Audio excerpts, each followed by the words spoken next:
Hi guys, welcome back to my YouTube channel. Good morning. It is 10 a.m. I woke up like an hour ago, which is unusual for me to sleep in ever past 9 a.m. But it was all for a good cause because I went out last night, not out, it's just on the water, but went to a Vogue business dinner last night, which was so amazing. I honestly felt like I've been invited to a Vogue business dinner, like me. I couldn't believe it when I got the invite through and I was like, oh my God, like I literally just thought any day they were gonna ring saying they made a mistake, but they didn't. And yeah, it is 14 minutes before I have my first call of the day. The great thing about working from home, I love days like this because it's like, hi guys, weather's nice, isn't it? And it's like business in the front, party in the back, i.e.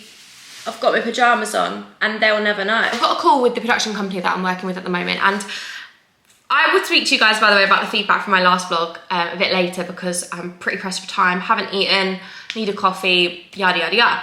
But a few comments that I read said that they'd like to see a bit more kind of documentary stuff and work stuff. So I wasn't even gonna vlog today. I literally wasn't even gonna pick up my camera. But then I thought, oh, well, I've got a few work calls today, so why don't I just vlog them? Even though, like, I know that really isn't that interesting. I'm thinking, like, would I wanna watch someone else on their work call on a Zoom? Not really. But I also do think it's important just to show, like, real life and what I get up to. So yeah, if anyone can hard relate to this. I'll make myself a really quick coffee, I'll make some food after, and then we can sign on. How it works a little bit, I kind of explain, is that I work with the BBC and then they will kind of contract a production company to execute the idea. For example, the stalking documentary idea was kind of birthed out of this kind of pitch deck I sent over about wanting to do a program about domestic abuse. And then it kind of took a form and moved into stalking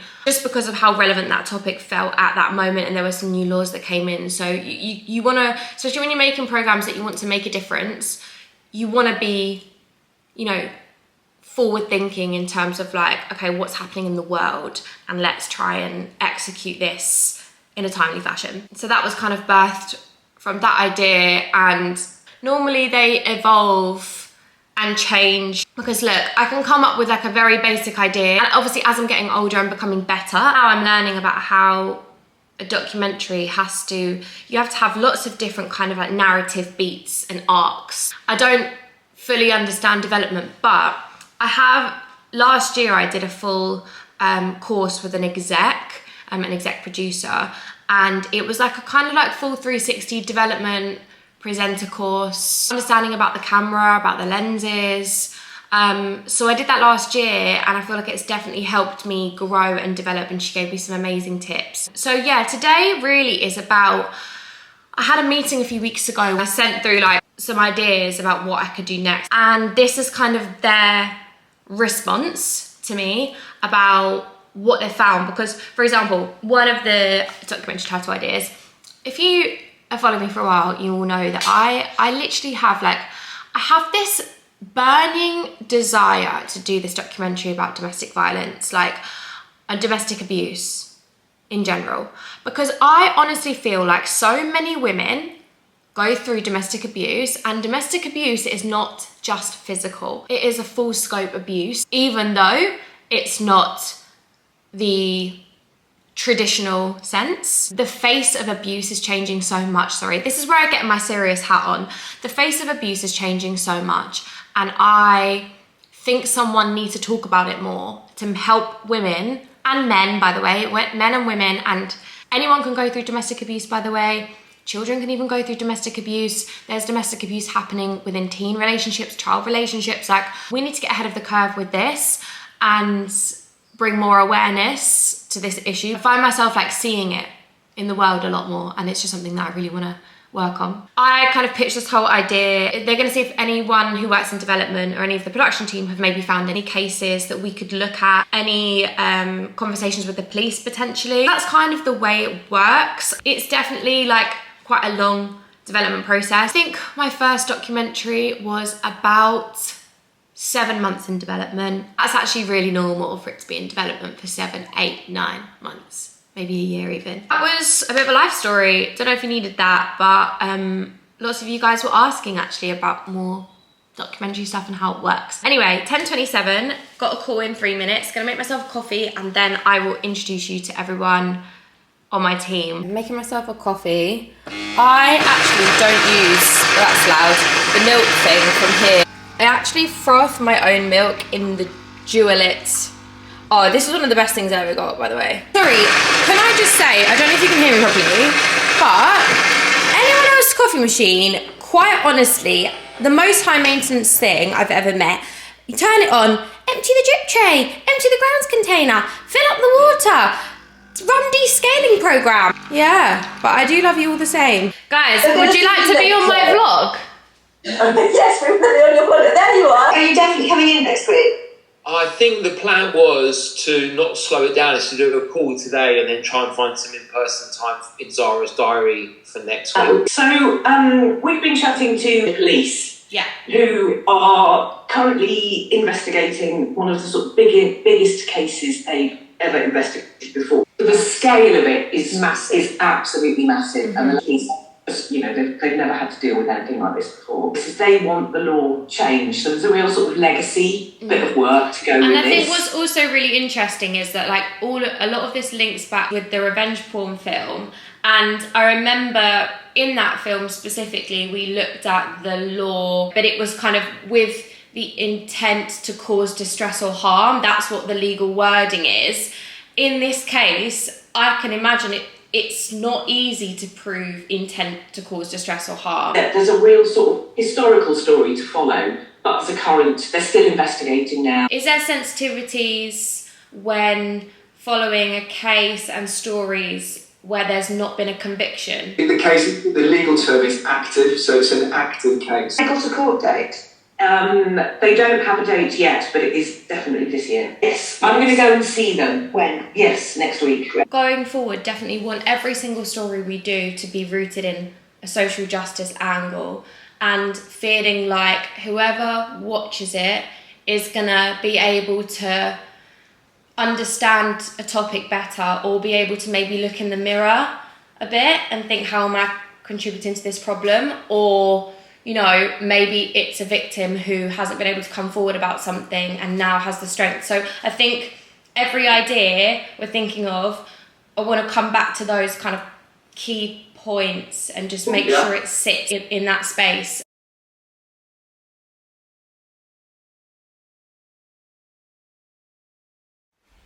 Right, I've just made this myself. Quick brekkie for me. Slice of Jason's sourdough. I wish I gave myself 2 slices, to be honest. Don't know why I just did 1. And then 3 scrambled eggs. And yeah. So nice. Right, call done. Breakfast eaten. Yeah, so I'm now unpacking the suitcase, which I don't know if anyone else does this. I will leave the suitcase for as long as humanly possible. I'm trying to be better at unpacking my suitcases. I am away a lot now, so I've always got a suitcase. And then this is my suitcase actually from last week. I went and I filmed 2 VTs for Morning Live, but I basically had to be away for like pretty much the whole week last week for filming and other bits. So, by the way guys, do you know what's funny? This morning I was like, should I make myself look a bit nicer for the, like, if I'm gonna film and get my camera out, should I make myself look a bit nicer, maybe like brush my hair or something? And then I thought, do you know what? No. I love the look of a racer vest. Like, this is a little Skims, a bit creased, little Skims one. How does one wear a bra with these? Or is it just like, you just don't wear bras with these? Because, why? I'll tell you what guys, one moment I've been absolutely buzzing for is the moment to get the Uggs out again. As much as I love the summer, there's nothing like getting your Uggs out for the winter. I love them, and I think I have every colour of these Uggs specifically. They're the best. Right. we are there. I don't know what to do now. I've got a few bits to do. I need to organise a few bits for my clothing brand, Rise. I don't know whether to go to the gym now, get it done, and then start making some stuff for dinner or not. The earlier in advance I prep my butter chicken, the nicer it is, because I can marinate the chicken all day. And I have posted this recipe many times. The butter chicken is on my Instagram from like a couple of weeks ago. I do cook pretty much every day, every meal, give or take a few when I fancy a little takeaway. But I try and make a habit of cooking and like sitting down together for an evening and like just trying new things and trying new recipes. I love that. I don't know whether to wash my hair. Washing your hair is honestly such an ordeal, isn't it? I feel like you guys are getting to know me now. Like, I'm definitely a bit of a procrastinator when it comes to things. Like, I definitely will leave things a bit last minute if I have to.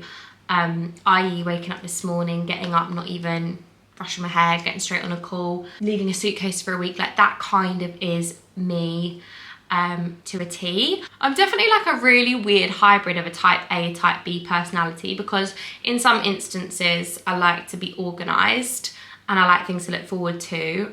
And honestly, like, for example, if I'm taking my family on holiday, like, I will organise everything to a T. Like, everything is organised. But sometimes when it comes to me, I'm amazing at organising other people. Honestly, I'm fantastic at that. But when it comes to me, personally, as a solo individual, not the best at organising. I need to work on that, definitely. But anyway, I'm actually procrastinating right now talking on this vlog, so I will be back. Hi guys, I just got to the gym. Being honest, like, does anyone know is it even safe to drive with a vlog camera like in your face? I've seen other people driving, but I can't work out if it's safe, legal. So I thought I'm a very risk-averse person, you see. I'm not gonna drive with my camera on my dashboard. But I've just arrived at the gym, which honestly, I want to talk a little bit about this because I think that definitely my relationship with exercise has changed so much in probably the last year or so. I think I used to use exercise as a bit of an emotional safety blanket to kind of fill my time and like mask maybe when I wasn't feeling so great. I think all of us have probably been through that in some respect or some regard, where you've kind of used something else as like a bit of a mechanism to kind of try and make yourself feel full. I am quite honestly the happiest I've ever been and the most confident I've ever been.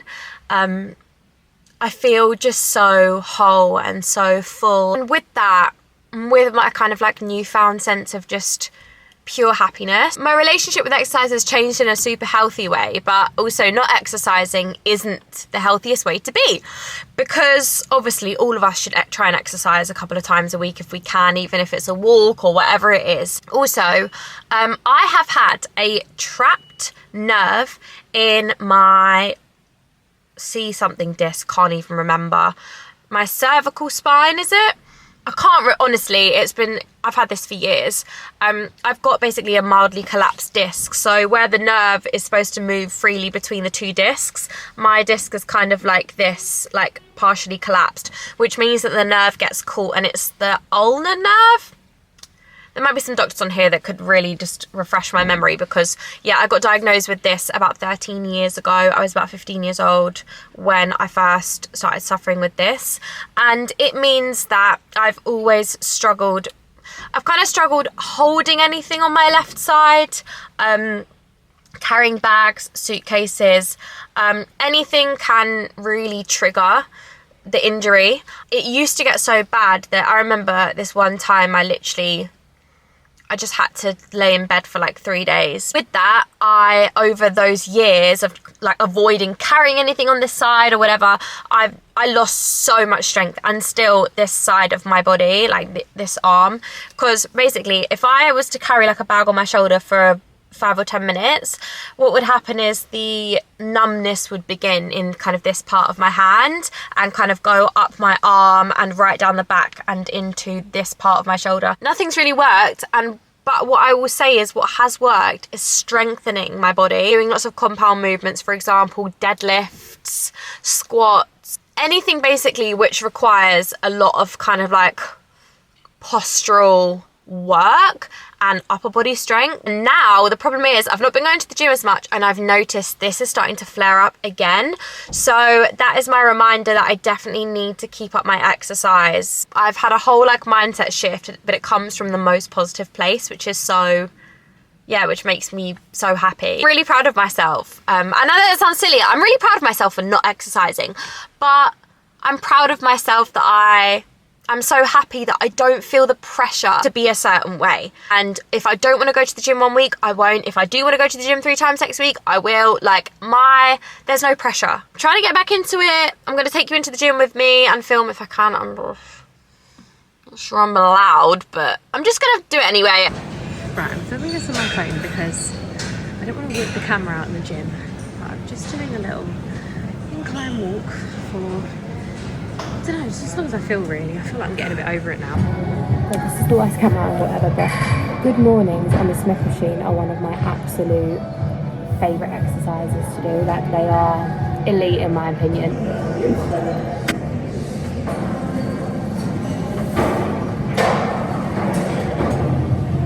By the way, my leggings are from my brand Rise, which, these leggings are the dream. No front seam, high-waisted. They're literally the best. Like, I think they're better than a lot of like premium brands. I don't want to name any names, but they're just perfect. They're not too shiny. They're just such a good level of stretch. Do some split squats now.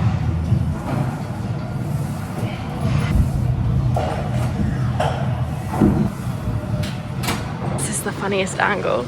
Oh my god, this is hilarious. What is this angle? Oh god, honestly. This is is it the duck stance?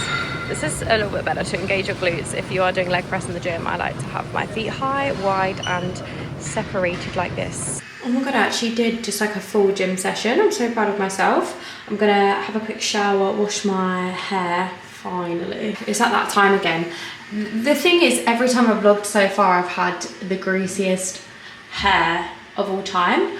I'm sorry, I swear I don't normally look like this all the time. I am gonna have a shower, so see you in a sec. Right, I'm gonna make myself a very quick smoothie. I don't know what I'm gonna put in this yet.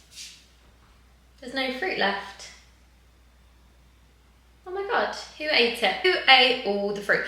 Oh, there's a banana. Do you know what? Banana. Right, all I've got literally is a banana and some blueberries, so I'm just gonna have to make that work. Banana and blueberry, does that go? Some Skia yogurt, spoons of that in there, some milk in here. And then now I'm gonna get my Real Superfoods clean greens, heaped spoon of that.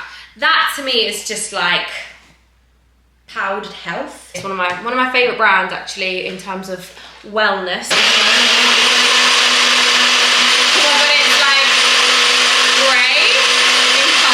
This does not look, it looks like the gruel from Oliver Twist, how I imagine gruel to look. It's a really thin straw that I've just found in the back of the cupboard. Can you see the colour of that?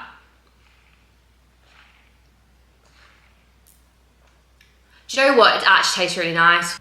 I'm just finishing off my hair. Can I just say, like, I am terrible at hair. Well, no, I'm all right actually. Like, give me a pair of curling tongs, I can make it work. But in terms of like doing like blow dry vibes and stuff like that, like I'm really bad at it. But I got this brush in Sephora in America because yeah, my Dyson Airwrap didn't work. So I was like, oh, I'll buy this and like just leave it over in America. Like hopefully it'll be okay.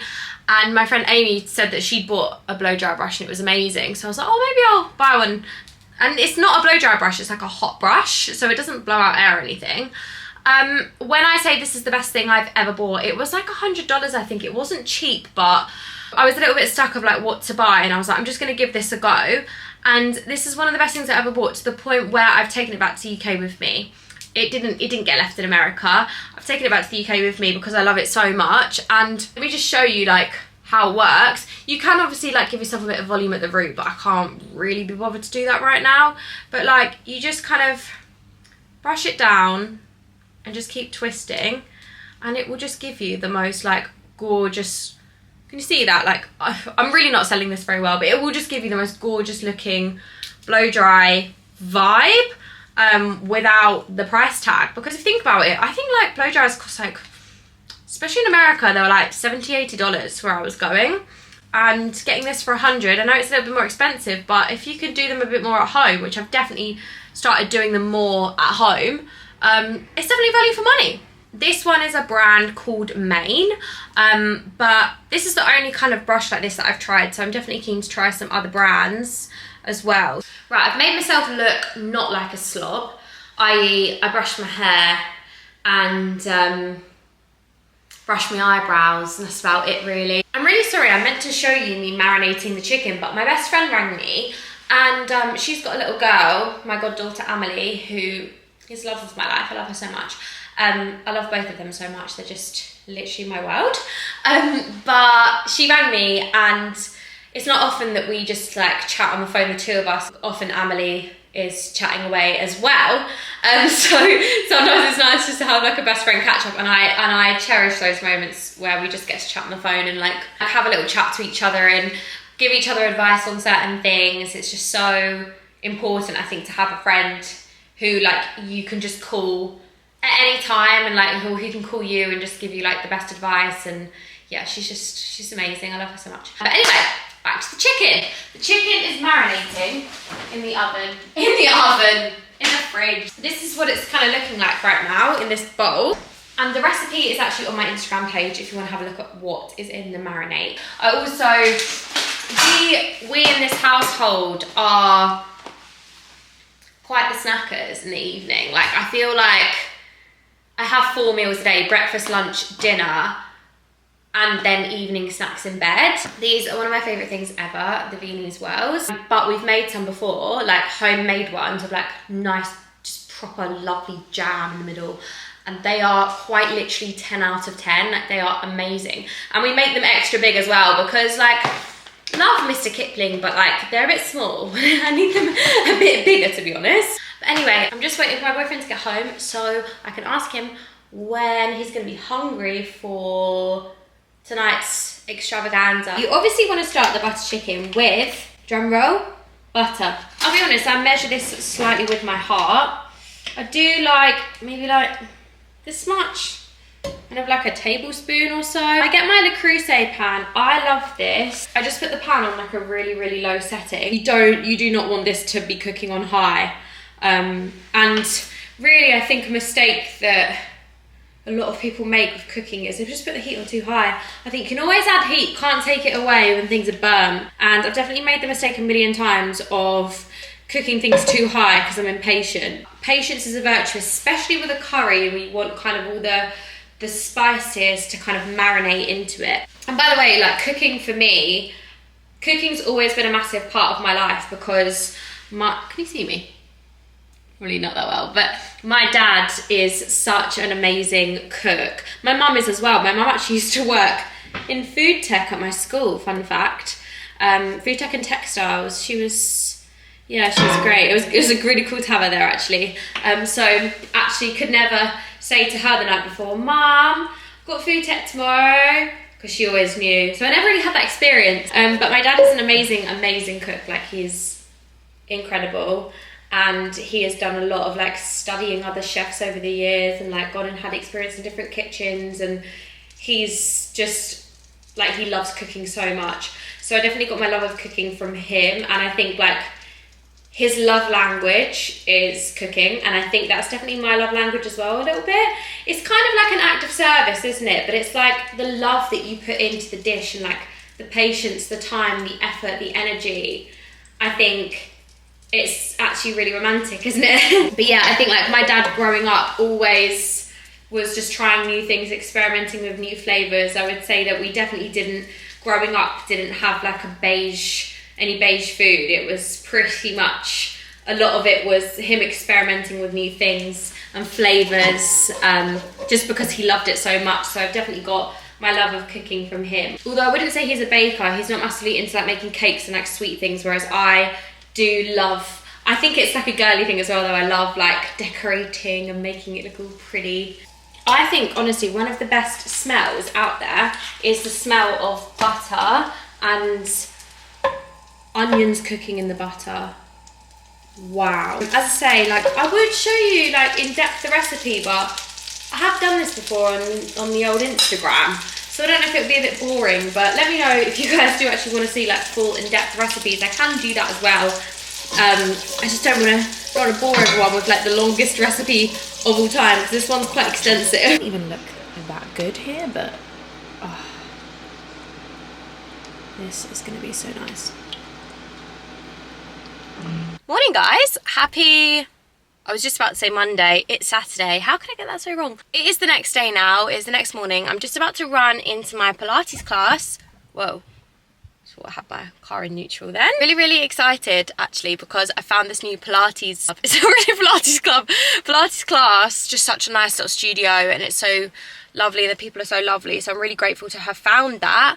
But yeah, I'm gonna run in now, and yeah, I'm really looking forward to it. Sorry, the light is really bad right now, but that Pilates session humbled me. The lady decided today, it's a Saturday and you've all just woke up, but let's get to it. I feel really accomplished, and I feel like I did something really positive for myself today. And yeah, I think Pilates is honestly so good for you, like so good for all the little muscles, and really, like, it was pretty integral to my recovery a few years ago after I had surgery, so it is amazing. Anyway, I'm gonna go in and get my nails done now, because even though these look amazing, like, they actually look really good. This is like 2 weeks of these. Just choosing a colour. I think just a pink, to be honest. Maybe this one. I've just run up that hill basically to get back to the car because I was so cold. I think it's time I start accepting that I need to stop wearing a coat. It's nearly November and I'm out here. I don't think I've worn a coat once yet. That's a lie, I have worn a coat, but just for fashion. Got my nails done, don't get me wrong, they look nice, but I'm not sure I'm gonna go back to that place again because the lady cut my fingers quite a lot on the drill, which, yeah, and then I was like, no, it's fine. Like, the first time, we both ignored it. The second time I was like, ooh, because she'd like caught my finger and it started bleeding, and oh yeah. And honestly, I was in and out of there in half an hour, and I'm all for a quick nail upkeep, but when it's that quick, some skin, some fingers are bound to be cut. Not 1000% sure on the colour either, because it is just a bit nothing, and I do like my nails having a little bit of something. Also just popped into M&S, picked up some stuff for a nice brunch I'm gonna make. Got some tiger bloomer. If you know Gordon Ramsay's scrambled eggs recipe, he uses creme fraiche, and we always do that. What else did I get? Oh yeah, some bacon, and then I got some shortbread. Proper into shortbreads at the moment. That's a nice little end of day snack, like in bed. Have you tried these? Because if you haven't, you need to go to M&S right now and get your hands on these, because I'm just gonna put it out there, I'm not a chocolate girl really anymore as much as I used to be. It pains me to say because it makes me quite sad to think that, but it's true. I'm not as much of a chocolate girl as I used to be, but milk chocolate giant buttons, I'm just gonna say it, better than Cadbury's in my opinion. Got these as well, the cookie dunker malted milk and chocolate chunk. This made me think could be a good tea dunking activity. Outrageously chocolatey milk chocolate rounds. Again, not for me, but I think these could go down a storm. And then some reduced chives. Random order to do this in, but yeah, chives on a little scrambled egg situation. Anyway guys, I am gonna wrap the vlog up here because I'm gonna go and have a really cute chilled weekend now. I also just want to say, by the way, because I feel like I didn't really fully touch on this before, thank you so much for all of the lovely comments on my last vlog. I'll be honest, I was absolutely petrified to post that. I don't think I've ever really fully like shown my personality that much. I do sometimes feel like social media can be quite self-indulgent, and is self-indulgent, and that's kind of the point of social media, I suppose, is like people to talk about themselves, their lives, their experiences, what they're going through, etc. But I've been trying really hard recently to just to check myself more with like overthinking what people are thinking or saying about me, or, you know, saying about other people, or worrying what people might think about X, Y, and Z, because really and truly, like, no one truly cares. And I think it's the healthiest way to live. I feel like I'm really growing massively as a person in terms of like my values and the kind of person I want to be, daughter I want to be, the sister I want to be, the partner I want to be, the friend I want to be. I'm just trying as hard as I can to be as self-aware as possible. Social media can be a real distraction from the real world, and as I said about the self-indulgence side of social media, I know it kind of is the point of Instagram. I'm really trying to like create healthy boundaries with it. I sound like Kourtney Kardashian. I'm trying to create boundaries. But no, I actually genuinely am. And I'm just sharing like what I want to share and what makes me happy, rather than, yeah, seeking anything externally from it. And that is definitely, as someone who's been in this space since I was 21 years old and approaching 30 now, that's a big step to take, I think. So with that, obviously, sitting here with a camera and like talking about my day and talking about what's going on in my life feels difficult for me because of the place that I'm in my life. And I suppose I just need to, I think, embrace it in some way. And I think I just need to find a bit of a mental balance with vlogging and, you know, my feelings about vlogging, which is wanting to share a bit more, because I do enjoy social media. I do love seeing what other people get up to, and I am really enjoying this vlogging. So yeah, it's a really interesting kind of balance for me to find, but I'm navigating it, and this is something that I wanted to do for so long, and I just needed to pluck up the courage just to go for it. Long rant, long chat. I love a chat, by the way. Like, I could honestly chat for so long. So I'm gonna go and have a lovely, chilled, cute weekend, watch some TV, read my book, and just, yeah, have a lovely weekend, and probably edit this vlog as well.